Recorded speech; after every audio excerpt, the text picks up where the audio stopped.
음.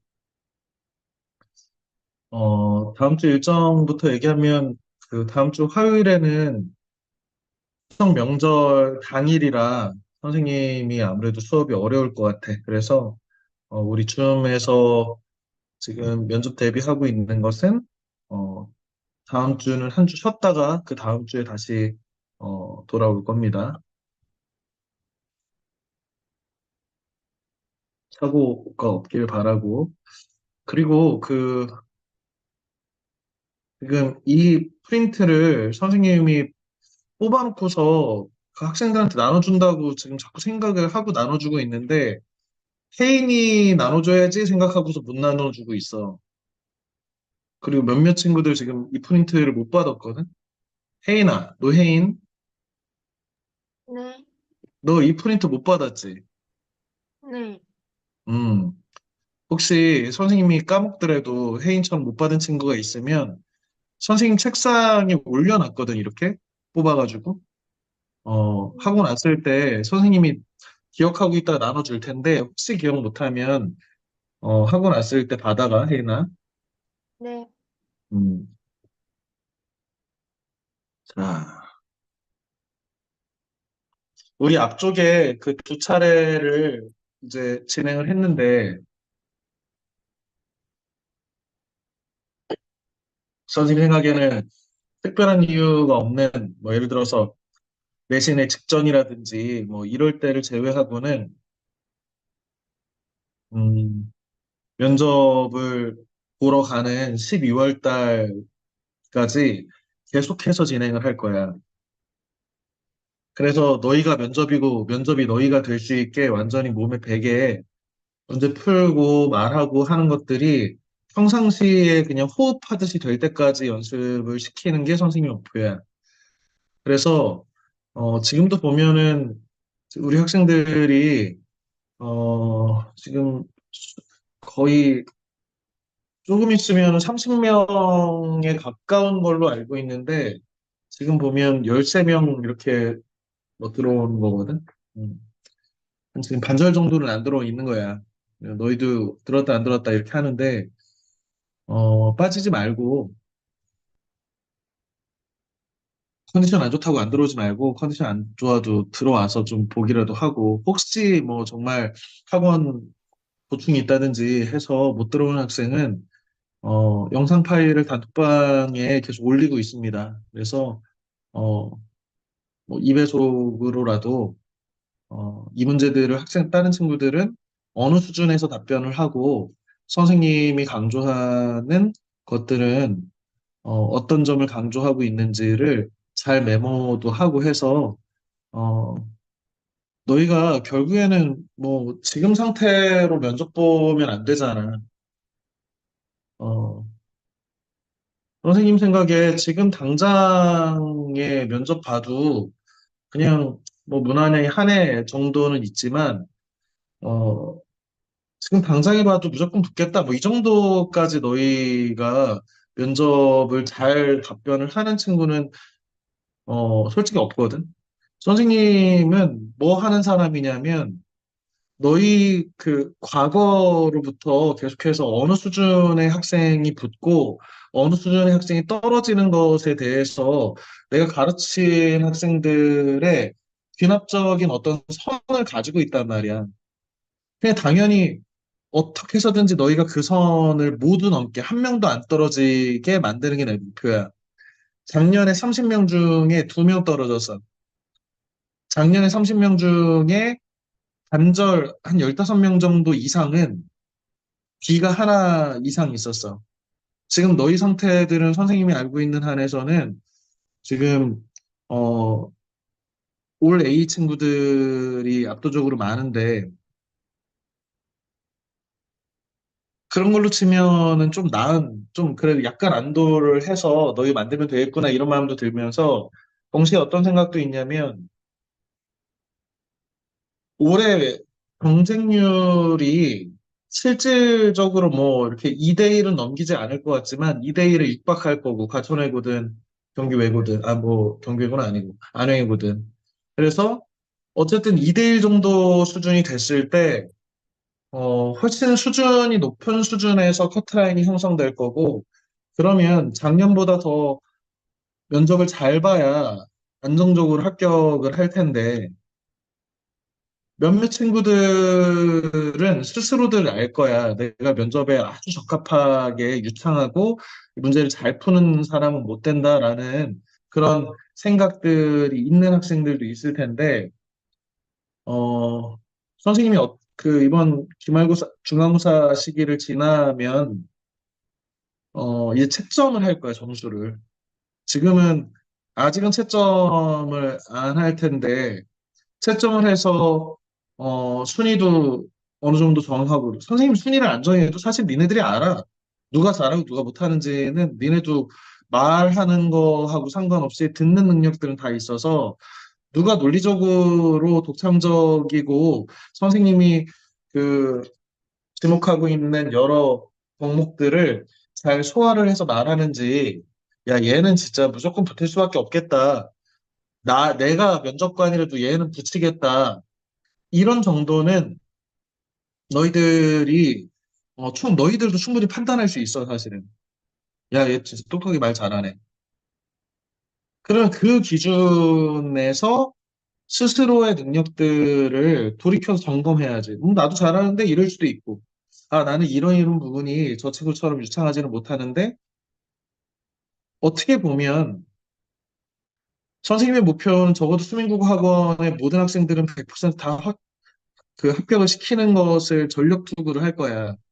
그런데 어찌됐든 너희들이 같은 과를 쓰고 경쟁을 하고 있는 학생들이고, 다른 학원 학생들도 대부분 이제 면접을 혼자 준비해서 가는 친구들 대부분 없다는 점에서 학원 준비들을 다 한단 말이야, 학원에서.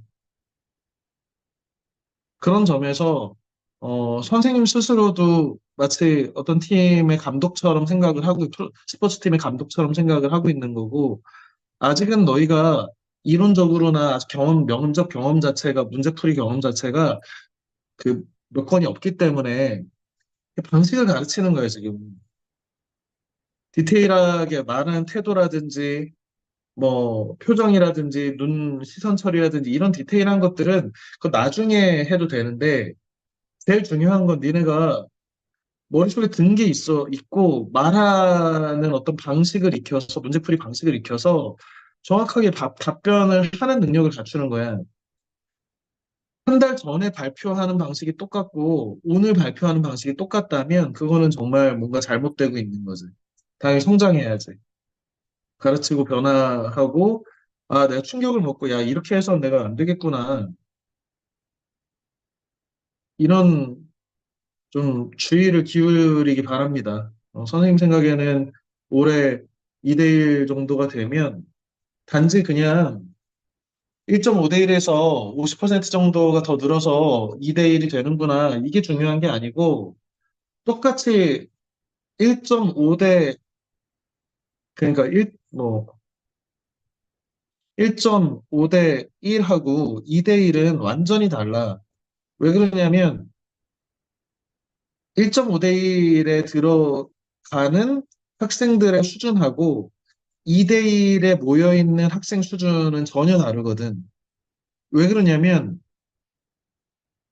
1.5대 1일 때는 B 한 개 있는 친구들도 도전하고 심지어 안양예고의 2명 내지 3명 정도는 B가 2개 있는 친구들도 붙어. 왜 그러냐면 얘네가 썼다는 거거든. 지원을 했다는 거야. B가 2개 있는데도 불구하고. 그런데 2대1쯤 되면 B 2개 있는 애들은 아예 쓰지도 않아. 그러니까 똑같은 모집 인원이라고 하더라도 아이들의 성적이 다른 거야. 성적만 다른 게 아니라 준비하는 태도라든지 역량 자체가 다르다고. 경쟁률이 높아지면. 선생님 예측에는 2대1 넘지 않을 것 같기는 한데, 다들 불안해하고 있는 거예요, 지금. 입학 3명 애들, 너희 가봐서 알겠지만, 지금 꽉꽉 들어차가지고 지금 거의 만땅이란 말이야. 선생님이 오늘 이 줌 수업에 아까운 시간을 약간 할애해서 지금 잔소리를 하는 이유는, 너희가 그냥 시간 지나면 어떻게 하면 하다 보면 되겠지, 어떻게 하면 붙어 있겠지라고 안일하게 생각하면 절대 안 된다는 얘기를 강조하려고 앞쪽에 좀 잔소리를 했습니다. 적극적으로 내가 한 번이라도 더 발표해 보려고 하고 내가 틀려서 틀린 것들에 대해 선생님한테 지적받고 이 틀린 지적을 어떻게 바꿀 것인지 이게 고민하고 상처받고 상처가 났고 이러면서 크는 거지 안일하게 자꾸 피해가지고는 아무것도 못하는 거야. 변화 성장의 핵심은 고통이야. 고통을 피해서는 뭐 변화든 성장이든 아무것도 없습니다. 자, 그러면 첫 번째 문제를 풀어봅시다.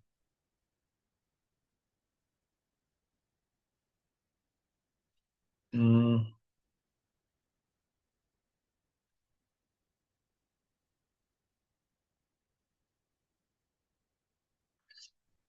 이 이슈는 넘어가자.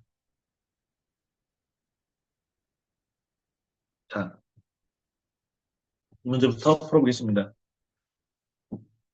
최근 뉴미디어, 유튜브라든지 SNS 이것도 굉장히 기출이 충분히 예상되는 문제지. SNS의 영향력이 어마어마해졌잖아.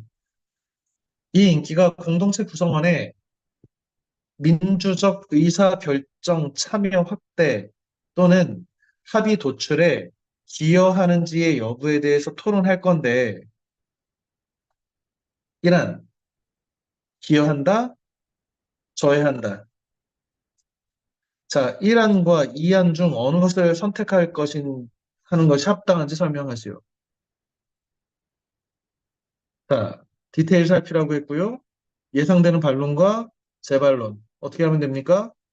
일단 이것의 근거가 뭔지, 근거 1, 근거 1, 근거 1, 근거 1, 2, 3 이렇게 해서 아무래도 이쪽이 근거가 더 많아라고 하면 이것을 주장하면 되지. 그리고 주장의 근거를 설명하고 그 다음에 1안을 통해서 예상되는 반론을 근거를 포함해서 설명하고 이것에 대한 재반론, 재반론할 때는 현재 맥락을 맥락을 고려해서 답변을 하는 이런 형식의 개요를 선생님이 발표를 할 때 참고를 하라고 했지요. 어,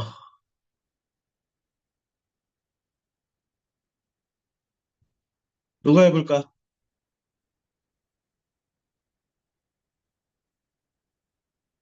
우리 시은이가 해보자. 이시은.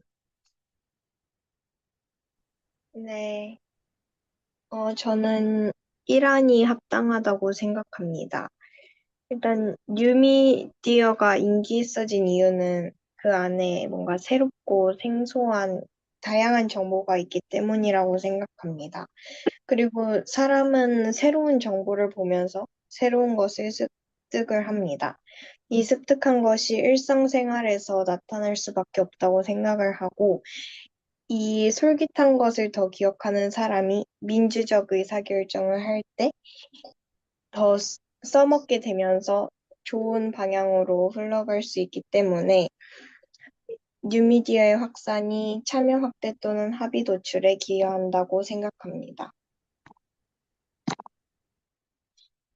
시은아, 일단은 이게 디테일을 다 살펴야 되는데 뉴미디어의 확산은 이렇게 포인트를 잡은 건 맞아. 그런데 민주적 의사결정을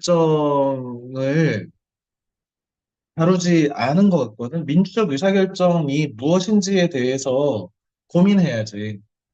그 민주적 의사결정은 뭐냐면, 어, 이 구성원 전체가 어떤 리더 한 명이나 그 민주의 반대는 뭐냐면 독재란 말이야. 그 어떤 개인이나 기득권을 가진 소수가 그냥 자신의 의견을 강요해서 다 그냥 한쪽으로 몰려가는 것이 아니고 개개인이 갖고 있는 비판적인 그 이성들을 바탕으로 집단지성을 이용해서 우리가 좋은 공동체의 공동선을 위한 좋은 합의에 도출할 수 있는지. 예를 들어서 앞쪽에 봐봐라. 기본소득 하자. 기본소득은 뭐야? 성인들에게 모두 100만 원씩 주자 이런 거야. 구태여 무슨 복지 이렇게 나눠가지고 하다 보면 공무원들이 얘가 가난한지 얘가 가난한지 비교해야 되고 살펴봐야 되고 그럼 누수가 생기고 그러니까 아예 그냥 세금을 통으로 많이 걷어가지고 그냥 모든 국민한테 성인이면 100만 원, 200만 원씩 주자 이거야. 그러면 소득이 많은 사람은 소득이 더 많아졌으니 더 많은 세금을 걷어서 다시 세금으로 걷고 모자란 사람들은 그만큼의 소득을 보전해 주니까 복지 혜택이 돌아가고 이렇잖아. 그런데 그러려면 세금을 많이 걷어야 되고 누차 얘기하지만 세금은 부자들한테 고소득자한테 더 많은 비율로 더 많은 양을 걷게 되니까 그 세금을 많이 걷는 것에 대한 기본권 중에 개인의 소유권, 사유재산의 자유라고 하는 우리 헌법적 가치, 이 자유주의, 자본주의의 헌법적 가치에 위배된다고 생각해서 기본소득을 반대하기도 한단 말이야. 그리고 누구에게나 일하지 않고 200만 원씩 준다면, 100만 원씩 준다면 근로 의욕이 떨어진다든지 뭐 이런 반론들을 한다고. 그럼 누구는 이걸 하자고 하고, 이건 누굴 반대하고 이래. 그러면 민주적 의사 결정이라는 건 뭐야? 대화, 타협, 설득. 대화와 타협과 설득을 통해서 어떤 하나의 공동선을 위한 대안으로 수렴하는 방식의 이런 방식이 민주적 의사결정 방식이란 말이야. 이게 정 안 되면 다수결을 하는 거지. 그럼 그 다수결이 그냥 다수결로 처리하면 상처받고 손해보는 사람들 다음에 뒤집어 엎어야지라고 생각하고 나는 그러면 나는 결정을 안 했으니까 앞으로는 이 공동체에 대해서 나는 헌신하지 않을 거야? 뭐 이런 식으로 한단 말이야. 그러니까 다시 이 문제로 돌아갔을 때 민주적 의사 결정이라고 하는 것이 무엇인지에 대해서 고민하고 아까 얘기한 대로 대화와 합의와 설득과 이런 대화를 통해서 우리 공동체가 좋은 방향으로 토론을 통해서 이끌어가는 것이 민주적 의사 결정인데 그것에 유튜브나 SNS가 도움이 되는지 안 되는지를 각국의 근거를 만들어야지. 되기도 하고 안 되기도 하겠지. 그래서 만들어지면 그 만들어진 것 중에 내가 더 기우는 어떤 것이 있을 거란 말이야. 스스로 토론을 하는 거야. 양쪽 방의 토론을 충분히 해서 그 토론의 결과를 한쪽을 잡고 예상되는 반론을 하고 재반론을 해서 설명을 하라고. 이게 한 달 전부터 얘기를 하고 있는 거예요, 선생님이, 얘들아.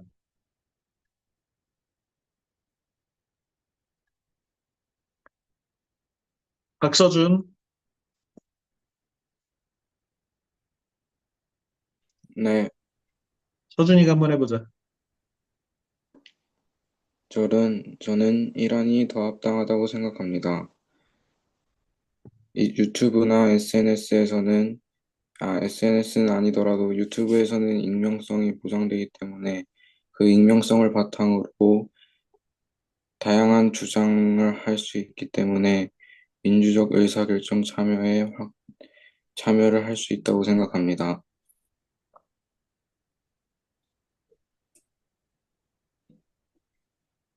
끝인가? 네, 서준아. 지금 선생님이 얘기를 하고 있는 걸 들어야 될 거 아니야. 계율을 짜줬다고 내가. 잘 어떻게 말해야 될지 모르겠어요. 자, 그러면 전체적으로 시간을 선생님이 5분을 줄 텐데, 지금 정확히 54분이야. 너희가 지금 이거를 면접장에서 어떻게 해야 되냐면, 이 문제를 받아. 그러면 1분 내지 1분 30초 정도를 메모를 해가지고 구체적으로 다 만드는 거야, 대본을.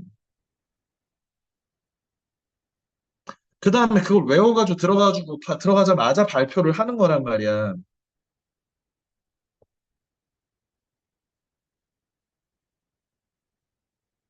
그러면 민족 의사결정의 참여와 합의 도출에 이런 뉴미디어가 도움이 된다. 왜 되지? 하나, 둘, 셋. 만들어. 왜 안 되지? 하나, 둘, 셋. 만들어. 그래서 더 잘 할 수 있는 것으로 잡아서 근거를 첫 번째는 그렇고요. 두 번째는 이렇습니다.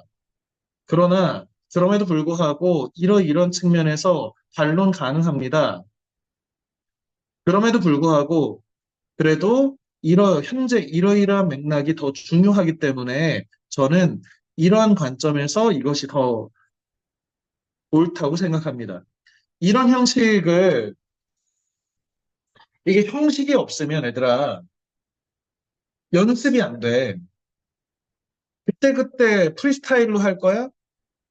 머릿속에 문제를 푸는 형식 프레임을 가지고 있어야 그걸 바탕으로 거기다가 그냥 집어넣어가지고 기계처럼 들고 들어가서 떨리든 어떻든 할 수 있다고. 너희의 간절함을 선생님이 강조를 하는 거야.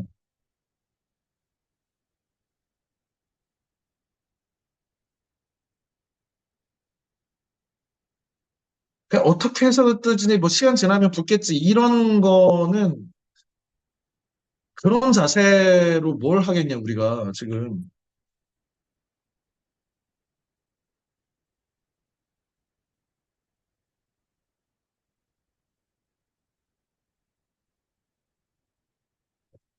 정확하게 지금 현재 시간이 10시 56분인데 11시에 이 문제부터 다시 풀겠습니다.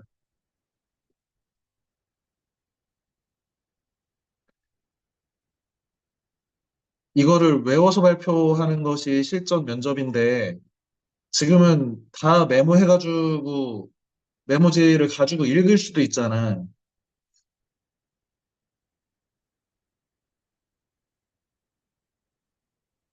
엄청 프리하고 지금 편안한 조건에서 이 문제를 풀으라고 하는데 이 대충 풀어가도 되겠냐 이것들아.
자, 시작해 봅시다.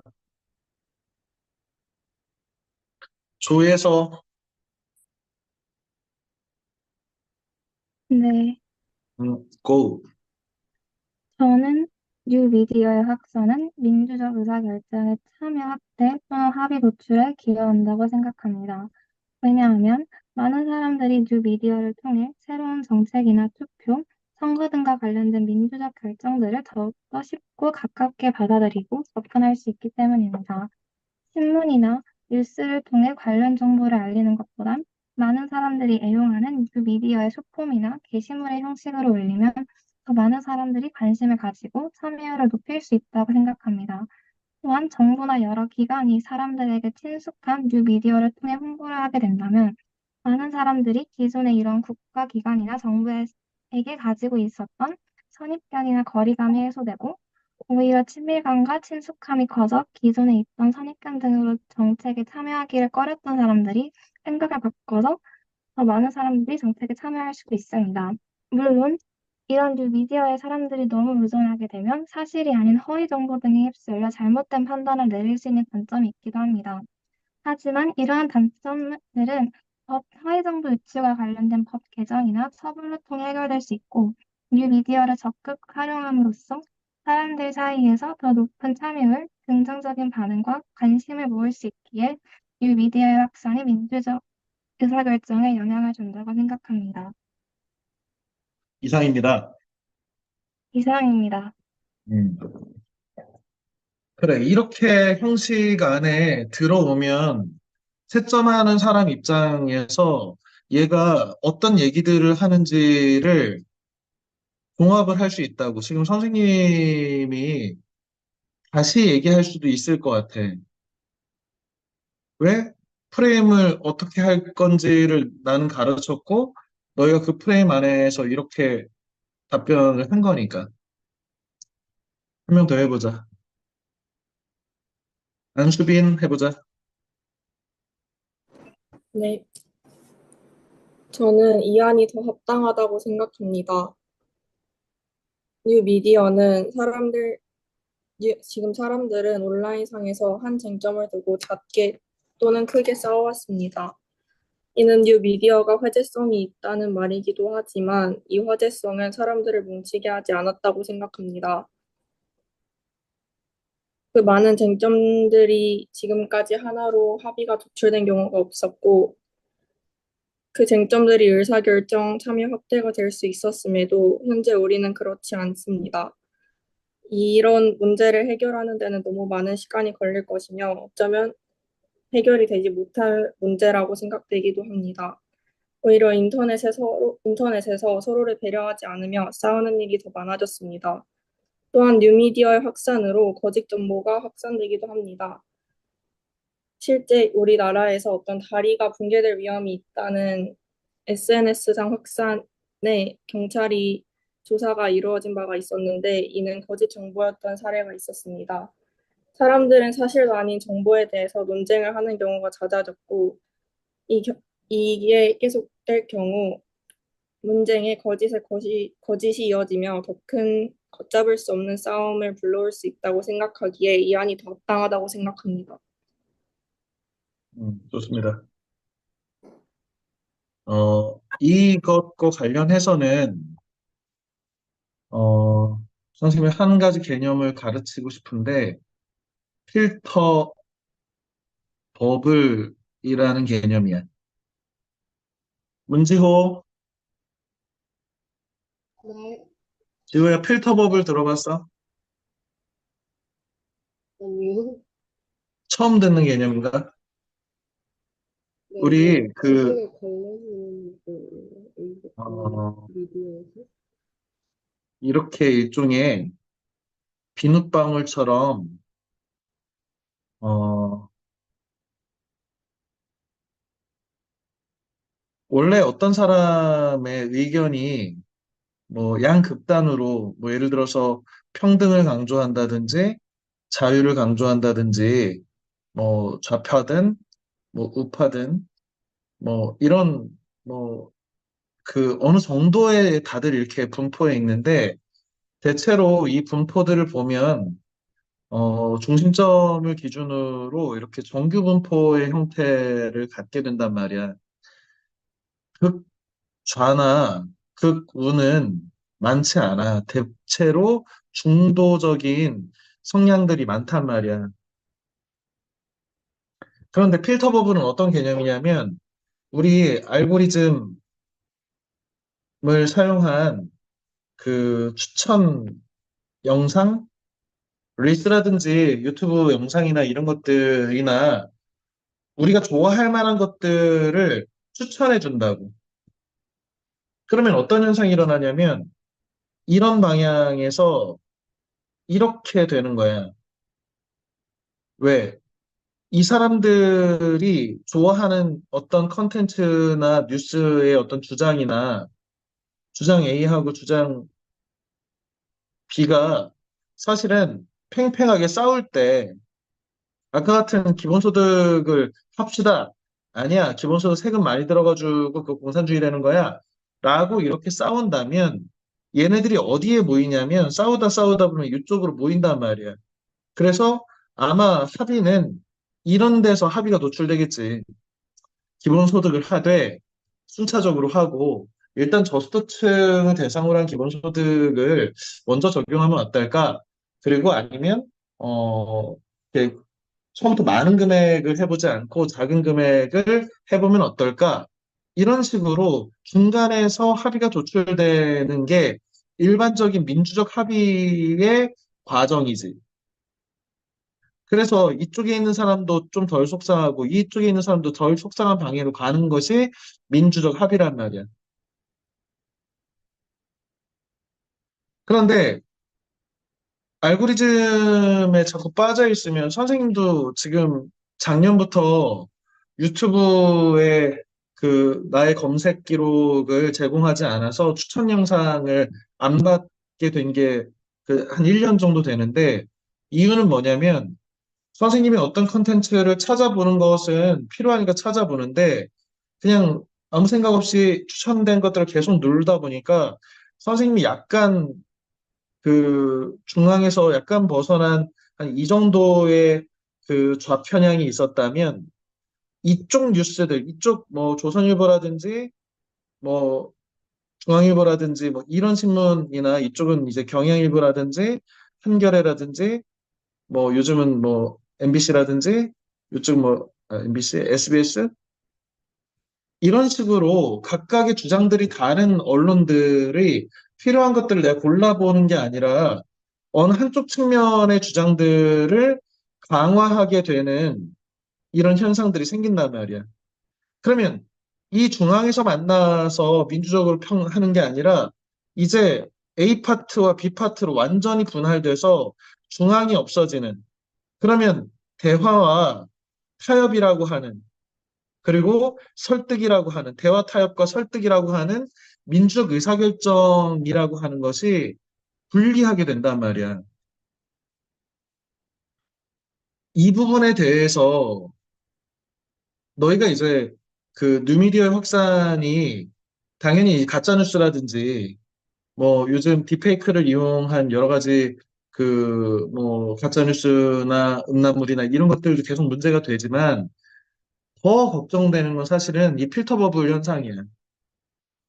좋아하는 것들의 편향적, 그러니까 그 양극단의 편향성을 계속 증가시켜서 이 가운데서 사람들이 만나가지고 토론하지 못하게 하고 서로가 서로와 이 극단적인 정보들을 계속해서 강화해서 양극단으로 가서 이제 거의 분열 상태에 빠지게 되는 것이 지금 우리의 이 SNS 문화의 폐해거든.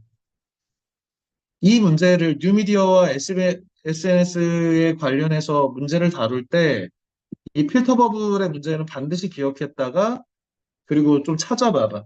그래서 선생님이 설명하는 게 이런 거구나. 각자가 좋아하는 어떤 지점만 계속해서 강화돼서 확증 편향이 강화되는 방식으로 양극단화되는구나, 의견이. 이러다 보면 민주적인 의사결정은 더 나빠지겠지. 물론 전자민주주의처럼 과거에 비해서 정부가 어떤 활동을 하는지 정부의 활동을 감시하고 그것에 대한 비판적인 의견을 낼 수도 있고, 그리고 여러 평론가들이나 훨씬 더 다양한 그 컨텐츠를 통해서 민주적인 우리 공동체의 의사에 대해서 더 손쉽게 접근하고 댓글이라든지 뭐 좋아요, 팔로워 등을 통해서 그 어떤 주장에 자신의 직접적인 의사를 전달한다는 점에서 이 전자민주주의가 지금 우리가 채택하고 있는 대의 민주주의, 그러니까 우리가 직접 투표하고 우리가 직접 어떤 정책을 만드는 건 아니고 전문가들인 정치인들한테 대신 맡기고 있는 이 대리인의 문제가 갖고 있는 이런 어떤 그뭐 도덕적 해이 같은 것들이 있단 말이에요. 우리는 이러이러한 의사들을 모아서 국회의원한테 부탁했는데 그래서 뽑아줬는데 걔가 지 맘대로 한다든지 우리의 의사와 달리 행동한다든지 이런 경우들이 이 대의민주주의가 갖고 있는 문제점이고, 하지만 우리가 직접 민주주의를 할 수 있으면 좋은데 여러 가지 제약들이 있잖아. 우리가 생업을 해야 되기도 하고, 전문적인 지식이 정치나 법에 대한 전문적 지식이나 이런 것들이, 전문 지식인들, 엘리트들보다 좀 떨어지는 문제도 있고, 또, 그 수많은 사람들의 의견을 다 중구난방의 의견들을 모으는데도 비용이 많이 들고 그러니까, 우리의 대표들이 소수가 모여서 이렇게 하는 것이 경제적이고 효율적이기 때문에 대의민주주의를 이런 그 큰 나라들에서는 한단 말이야. 마을에서야 뭐 직접 민주주의 해서 이장 손들고 해서 하면 되지. 직접 말하고. 그런데 이 전자민주주의, SNS의 발달이라든지 이런 것들이 대의민주주의를 보완해서 직접성을 강화시킬 수 있잖아요. 직접 바로 내 아이의 여론을 바로바로 좋아요라든지 댓글을 통해서 어떤 의견을 만들고 모을 수도 있고. 그러니까 이런 장단점이 있다고. 민족 의사결정. 그런데 어, 가장 큰 문제는 이 알고리즘 추천에 따른 자기가 좋아할 만한 것들을 계속해서 추천하다 보면 이 중간에 섞이질 못하고 양쪽으로 분열되는, 그래서 마치 필터 버블 걸러져가지고 그 큰 그 비누방울 안에 갇혀 있는 것 같은 상태가 된다는 이론이야. 이 양쪽 이론을 잘 참고를 하기 바랍니다. 다음 봅시다.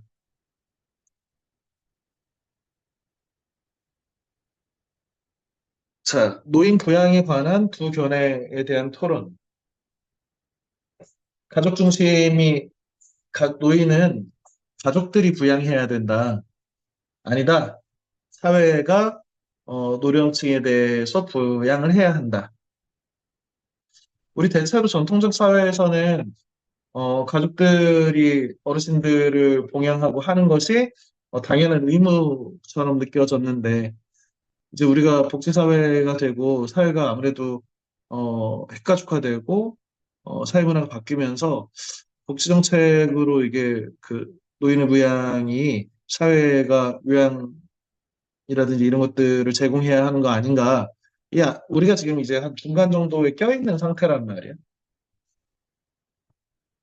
앞으로 어느 방향으로 지금은 이제 중간에 가족과 사회가 같이 분담하고 있는데 이것이 어느 방향으로 더 집중되어야 하는가에 대한 의견을 발표를 해보겠습니다. 현재 시간이 14분인데 3분 후에 발표를 시켜보겠습니다.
아, 누가 해볼까?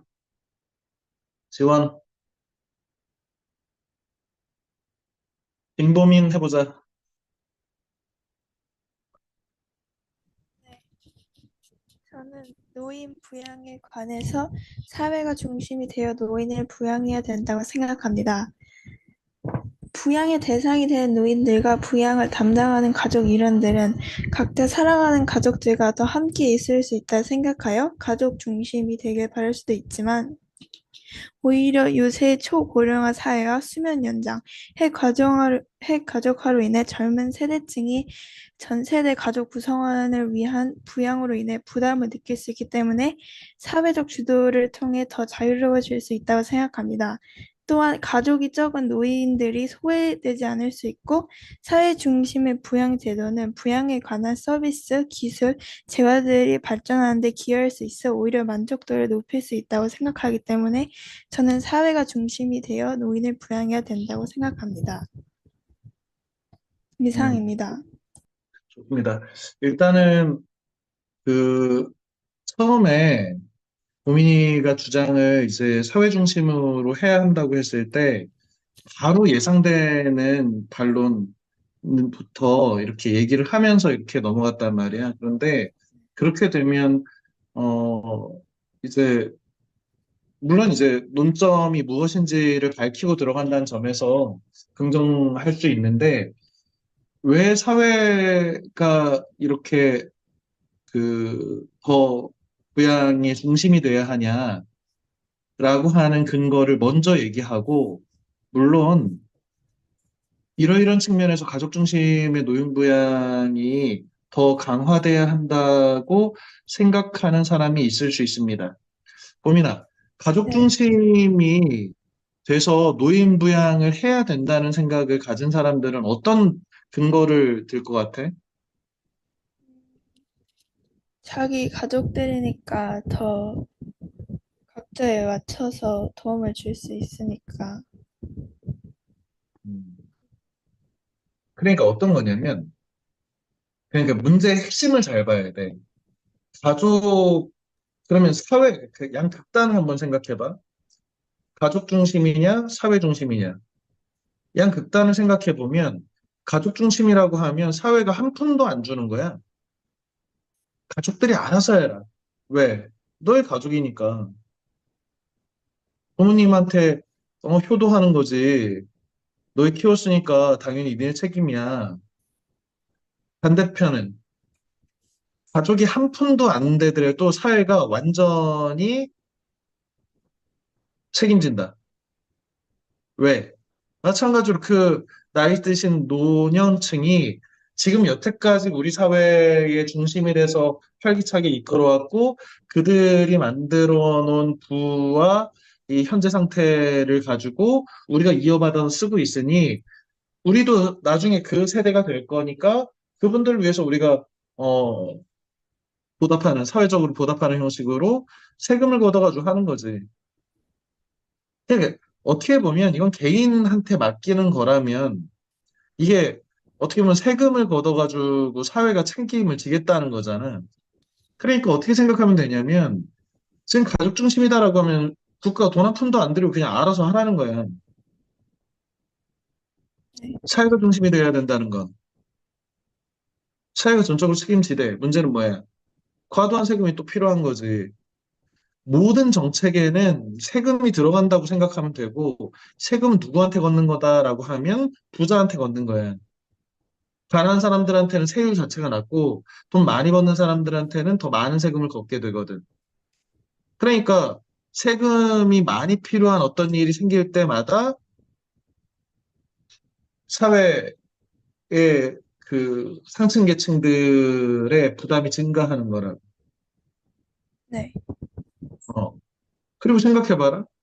그러면 또 어떤 것도 생각할 수 있냐면, 과거에는 가족 중심의 부양을 했어.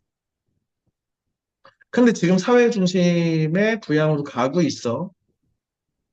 그러다 보면 어떤 문제가 생기냐면, 지금 현재의 그 70대 분들 정도는 가족들, 그 부모님을 봉양했었어. 그런데 정작 사회문화가 바뀌어가지고 본인들에 대해서는 가족들이 부양 책임감을 못 느껴. 사회가 바뀌어가지고. 그러면 약간 좀 억울하잖아. 나는 아빠가 할아버지 할머니는 모셨는데 밑에 세대들한테 봉양을 하라고 기대할 수 없는 그런 사회 분위기가 돼. 어차피 사회가 담당하잖아요. 뭐 이렇게 하면서. 그럴 때 느낄 수 있는 소외감 같은 것들도 근거로 삼을 수 있겠지. 네. 반대로 어쨌든 사회가 책임을 져야 한다고 하면 이거 어차피 세금 문제고 돈 문제란 말이야. 가족이 책임진다라고 해도 돈 문제지. 그러니 아까 보미가 잘 얘기한 부분은 가족 없는 사람은 어떡하냐, 가족이 부양 능력이 없는 사람은 어떡하냐. 그렇지 않아도 현재 우리 사회는 초고령 사회로 가고 있고 노령 빈곤층의 그러니까 노령 빈곤율이 OECD 국가 중에 최고 높은 편이야. 그러니까 우리 사회의 가장 큰 단면 중에 아픈 단면 중에 하나가 뭐냐면 어, 폐지 줍는 노인분들이 우리 눈에는 너무 당연하게 보이는 거야. 저분들이 그 어떤 이유에서든 이렇게 일도 하시고 뭐 이렇게 하겠지만 노년층에서 소득은 필요한데 인간적인 삶을 위한 소득은 필요한데 자식도 국가도 양쪽도 책임을 안 진다면 이렇게 늙으시니까 아무래도 건강도 안 좋고 힘도 옛날 같지 않은데 그런 폐지를 줍는 것 같은 사실은 굉장히 힘들고 위험한 일들을 하신단 말이야. 이게 이제 우리나라의 어떤 이런 현상을 대표적으로 보여주는 한 장면이거든. 네. 이 문제를 개인한테 떠넘길 건가? 가족들이 좀 하자. 왜? 국가가 세금을 어떻게 다 하냐, 이 문제를. 세금을 더 많이 걷는다면, 그리고 세금을 걷는다고 하더라도 우선적으로 세금을 투입해야 되는 더 중대한 문제들을 고려하면 이 기회비용이라는 것도 있다고.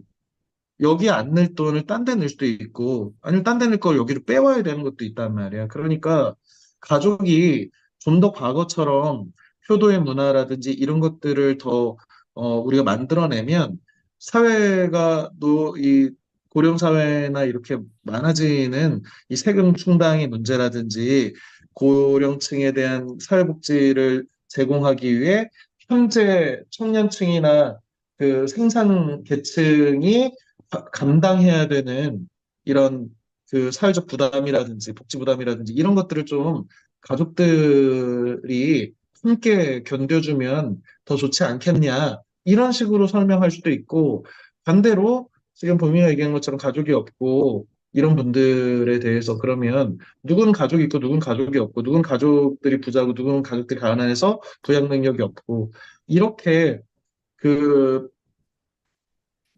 불평등한 상태를 그냥 방치할 수는 없으니 국가가 더 적극적으로 노인 계층들을 위한 정책들을 세금이 일부 필요하더라도 투여하는 것이 맞다. 왜 그러냐면 그분들이 현재 우리 사회에 60년대, 70년대, 80년대를 거치면서 고속 성장과 선진국으로 만들기 위한 이 기틀과 민족 사회의 기틀을 만들었기 때문에 현재와 같은 우리의 풍요와 민주적 사회에 대한 그분들의 공헌을 생각할 때 우리 사회가 그분들에 대한 충분히 존중하고 그들의 인간적인 삶을 보장하는데 우리가 나서야 된다. 사회적 합의가 필요하다. 세금 쓰자. 뭐 이렇게 양쪽을 생각할 수 있는 거죠. 어, 중요한 점은 논지를 정확하게 파악하고 각각의 논지를 머릿속에서 서로 토론을 하면서 어디에 딱 도달을 해야 돼. 이 문제는 이 부담을 누구에게 줄 것이냐의 문제인 점. 그리고 그 문제가 한쪽은 세금의 문제인 점. 뭐 이런 것들에서 이 문제를 풀어가야 된다고 봅니다. 한 친구만 더 해보자. 음, 남예신,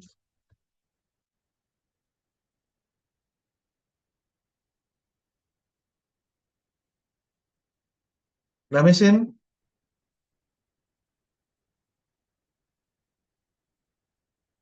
음, 노혜인,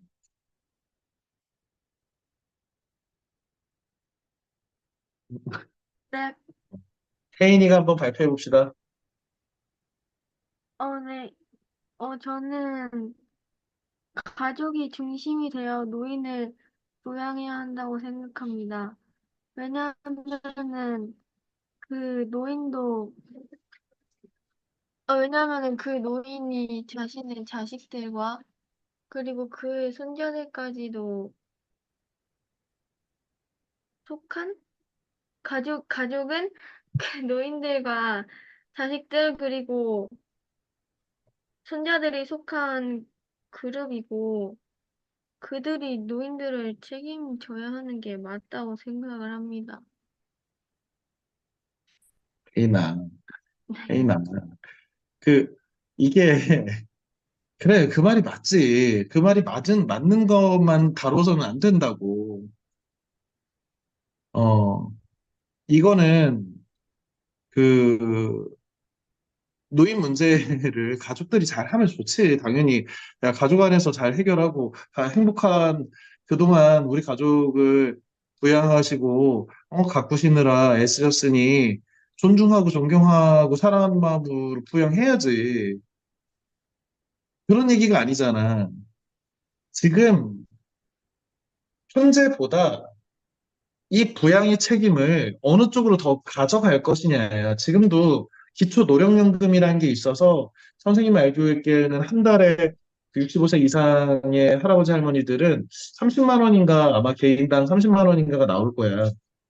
그리고 국민연금이 있으신 분들은 100만 원 정도 개인당 나올 거고, 그러면 기본적으로 큰 그 뭐가 없어도 이 사회가 어느 정도 150만 원 정도는 이렇게 유지하고, 더 저소득층은 그걸 더 이제 보완하는 뭐 긴급 구제인가 뭐 그런 것도 있어. 정말 힘드신 분들은 더 도와드린단 말이야.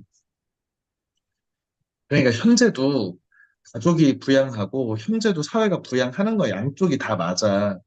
그런데 이 논점은 뭐냐면 어느 쪽으로 더 가야 하느냐에 대한 이야기야. 사회보다 가족, 가족보다 사회가 앞으로 더 이렇게 해야 한다. 왜냐면 사회적 부담을 줄이기 위해서. 아니면 뭐 개인 가족들의 부담을 줄이기 위해서. 아니면 반대로 가족의 어떤 특성이, 가족들이 모시는 특성이 더 노인들에 적합하기 때문에, 그보다 사회가 더 적합하기 때문에, 뭔가 이렇게 비교하는 거잖냐, 혜인아. 그지? 그러니까 어떤 한쪽을 주장하라고 해서 한쪽을 주장하면, 그거는 100점 맞아도 50점인 거야. 아무리 한쪽을 잘 설명해도 그건 50점짜리 답인 거야. 이거는 그 한쪽을 얘기하는 게 아니라, 이 딜레마가 얼마나 양쪽이 다 어려운지를 충분히 공감해야 돼. 왜 그러냐면, 마지막으로 선생님이 잠소리 하나만 할 텐데, 문제를 이렇게 출제했는데 한쪽만 얘기하면 어떤 얘기냐면, 이 양쪽이 딜레마이기 때문에 문제를 출제한 사람에 대해서, 야, 너 너무 당연한 얘기하는 거 아니야? 한쪽이지. 문제 출제자를 어이없게 보는 거야, 이건. 문제 출제자는 대체로 딜레마를 섞어서 집어넣는다고. 왜? 이렇게 생각해도 어렵고 이렇게 생각해도 어려운 짝이야, 이게. 공전의 양면이어서 앞면만 있는 건 없어. 뒷면이 항상 있어, 모든 문제는. 그래서 낸 거야. 그랬더니 뒷면은 무시하고 앞면만 있지, 이 자식아. 이런 식으로 답변을 하는 거라고. 그럼 문제 출제를 잘못했다는 얘기야, 어떻게 보면. 그러니까 이런 식의 문제들 지금 계속 똑같은 문제야, 사실은. 다 딜레마야. 어떤 딜레마든, 지난 시간에 했잖아. 렘브라트의 그림을 살릴 거냐, 아니면 70살 할머니를 살릴 거냐. 야, 어느 거 하나 살려도 다 문제지. 그런데 뭐 어느 거 하나 살린다고 얘기하고, 그걸 아무리 자세히 얘기해도, 그건 틀린 답이라고. 왜? 비교하라는 거야, 비교. 현재 우리 상황이나 현재 이 상황에서는 어떤 가치관 때문에 혹은 어떤 이유 때문에 이것도 소중하지만 그럼에도 불구하고 이거 선택하는 것이 조금 더 나아 보여서 저는 이걸 주장합니다. 이런 식의 문제 해결 방안을 찾아야 되는 거야. 근데 지금 너희가 아직은 지금 면접에 선생님이 지금 오늘 좀 이렇게 황당한 것은 우리가 지금 이 얘기를 길게는 2달 가까이 하고 있는 거야. 같은 얘기를. 그 선생님이 이 2달 동안 너희한테 뭘 가르쳤는지에 대한 회의가 드는 거야, 진짜 오늘.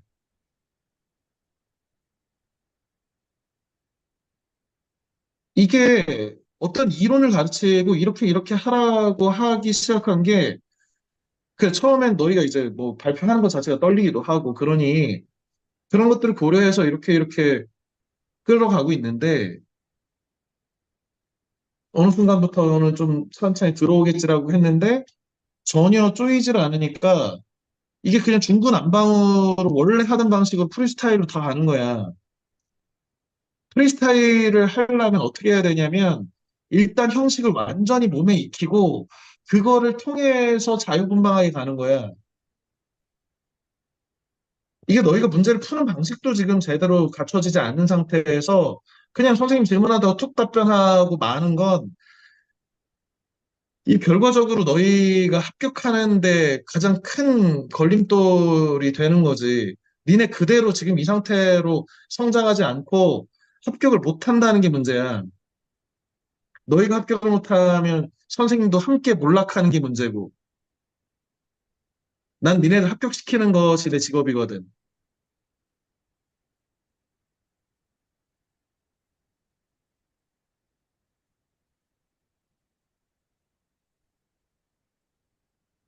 자소서도 마찬가지고 면접도 마찬가지고 너희 지금 학원에서 하고 있다라고 하는 거. 내가 이런 면접과 자소서 학원을 다니고 있다는 것만으로 니네 합격하는 게 아니야. 학원에서 유도하는 대로 적극적으로 변신하고 계속 변화를 줘서 적극적으로 니네가 바뀌어야 그렇게 살아있는 사람이 돼야 니네가 가가지고 합격을 할 거 아니야. 표정부터 달라, 사실은. 니네가 계속해서 바뀌어가지고 너희 스스로에 대한 자부심을 가지고 면접장에 나타나느냐?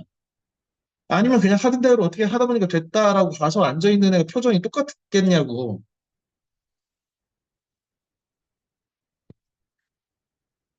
일단은 지금 그 단톡방에 파일을 올려놓은 상태고 뒤쪽 문제까지 어느 정도 다 풀어.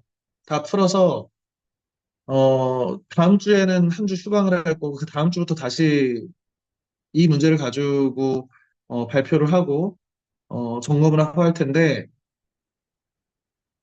선생님 누차 강조하고 있는 이런 큰 틀 안에 어, 적극적으로 들어가고 사전에 문제가 배포가 됐으면 읽어보고 사전에 좀 풀어가지고 내가 그래도 남들보다 좋은 답변을 내야지라고 하는 욕심이 있어야 그런 사람을 뽑는 거야. 그런 결과를 뽑는 게 아니라. 선생님이 오늘은 정말 위기감을 느꼈어. 지금 선생님이 너희들 자소서 작업하고 있으면서도 불안하거든, 사실은. 예년에 비해서 너무 다운돼 있어서 니네가.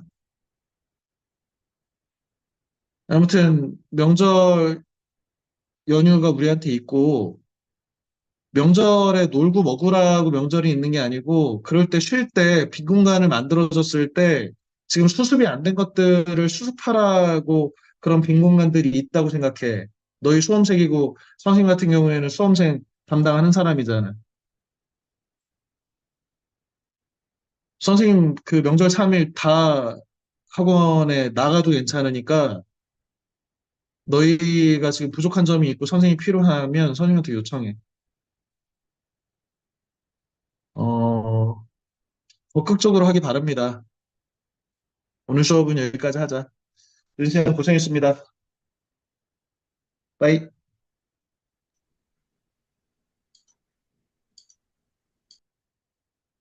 안녕히 계세요. 그래. 수고하셨습니다. 그래, 수고했다.